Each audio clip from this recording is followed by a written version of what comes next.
بسم الله الرحمن الرحيم. إنا أرسلنا نوحا إلى قومه أن أنذر قومك من قبل أن يأتيهم عذاب أليم.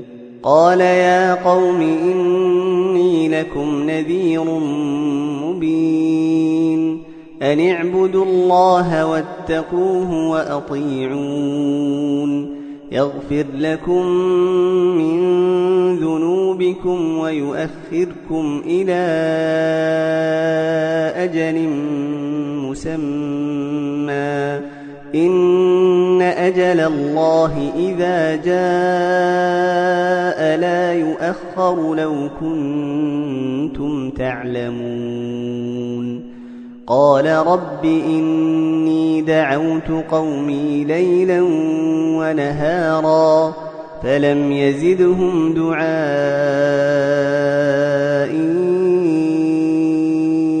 إلا فرارا وإني كلما دعوتهم لتغفر لهم جعلوا أصابعهم في آذانهم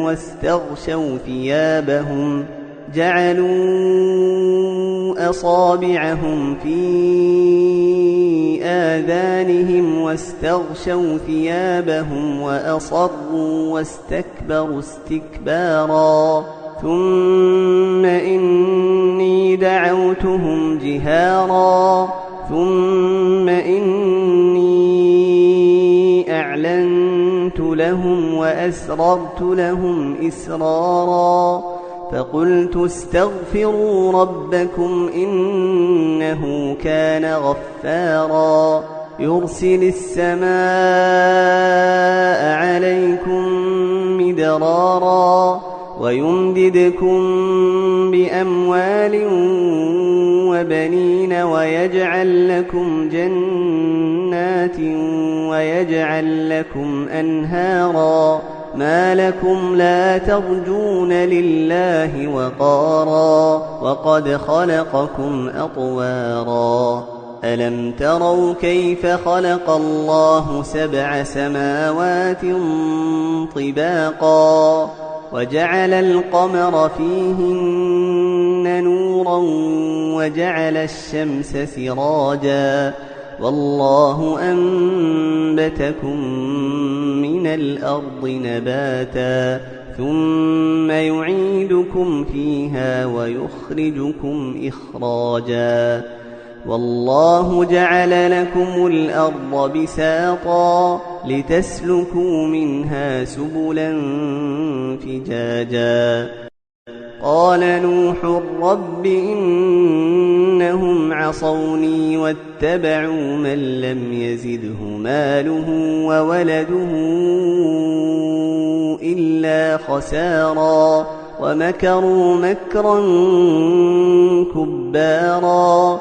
وقالوا لا تذرن آلهتكم ولا تذرن ودا ولا سواعا ولا يغوث ويعوق ونسرا وقد أضلوا كثيرا ولا تزد الظالمين إلا ضلالا. مما خطيئاتهم أغرقوا فأدخلوا نارا فلم يجدوا لهم من دون الله أنصارا. وقال نوح رب لا تذر على الأرض من الكافرين ديارا إنك إن تذرهم يضلوا عبادك ولا يلدوا إلا فاجرا كفارا. رب اغفر لي ولوالدي ولمن دخل بيتي مؤمنا وللمؤمنين والمؤمنات ولا تزد الظالمين إلا تبارا.